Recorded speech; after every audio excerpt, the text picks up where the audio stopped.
প্রতিবারই যখনই ভিক্ষুরা খাবার খেতে যেত তাদেরকে পুকুরের ওপর ভাসমান কাঠের গুড়ির ওপর লাফিয়ে লাফিয়ে যেতে হতো। নিয়ম ছিল স্পষ্ট, কাপড় ভিজে যাওয়া চলবে না। এক নতুন ছেলে যে সদ্য মঠে এসেছিল তার সঙ্গীদের সহজেই পার হতে দেখে ভাবল এ তো খুবই সহজ, কিন্তু যেমনই সে প্রথম কাঠের গুড়ির ওপর পা দিল ভারসাম্য হারিয়ে সোজা পানিতে পড়ে গেল। পানি থেকে উঠে ছেলেটি দৌড়ে ক্যাফেটেরিয়ার দিকে গেল, কিন্তু দরজায় দাঁড়ানো এক সিনিয়র ভিক্ষু তাকে আটকে দিলেন এবং বললেন ভেজা কাপড়ে ভেতরে প্রবেশ নিষেধ।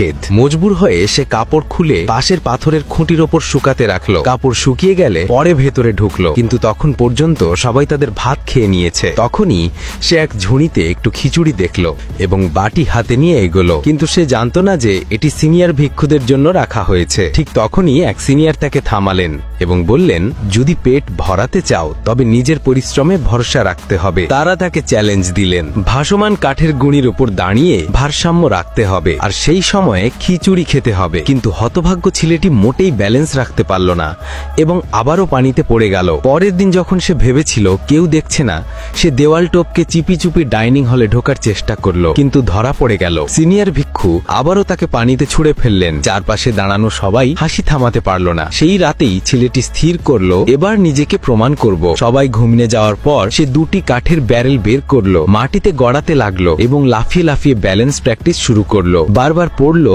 আবার উঠলো, আবার চেষ্টা করলো। ধীরে ধীরে সে দ্রুত ব্যারেল ঘোরাতে শিখলো, তার উপর লাফাতে শিখলো এবং অবশেষে একেবারে নিখুঁতভাবে ব্যালেন্স আয়ত্ত করলো। ভোরে সবাই ভেবেছিল সে আবারও পড়ে যাবে, কিন্তু অবাক হয়ে দেখলো ছেলেটি কাঠের গুঁড়ির ওপর পা রাখলো, এক দুর্দান্ত সামারসল্ট করলো এবং এমন ভাবে পার হলো যেন উড়ে গেল। এ দেখে সিনিয়র ভিক্ষুরা পুরনো কাঠ সরিয়ে তার জায়গায় খুব পাতলা কাঠ বসালেন। এবার পথ আরো কঠিন হয়ে গেল, এমনকি সিনিয়র ছাত্ররাও তা পার হতে পারল না। আত্মবিশ্বাসে ভরা ছেলেটিও চেষ্টা করলো, কিন্তু এবারও পড়ে গেল। এরপর সবাই দিনরাত প্র্যাকটিস করলো, কিন্তু কেউ সফল হলো না। ঠিক তখনই ভিক্ষু শিয়র এলেন এবং ছেলেটিকে বললেন একটা প্লেট পানিতে জোরে ছুঁড়ে মারো। প্লেট সোজা ডুবে গেল। তিনি বুঝিয়ে দিলেন যখন তুমি কাঠের ওপর জোরে পা রাখো তখন সেটি ডুবে যায়, যেমন প্লেট যত বেশি চাপ তত দ্রুত নিচে। তারপর তিনি আরেকটি প্লেটকে হালকা করে তির্যকভাবে স্লাইড করলেন আর প্লেটটি পানির ওপর দিয়ে গড়িয়ে অপর প্রান্তে চলে গেল। ছেলেটি শিক্ষা বুঝে নিল।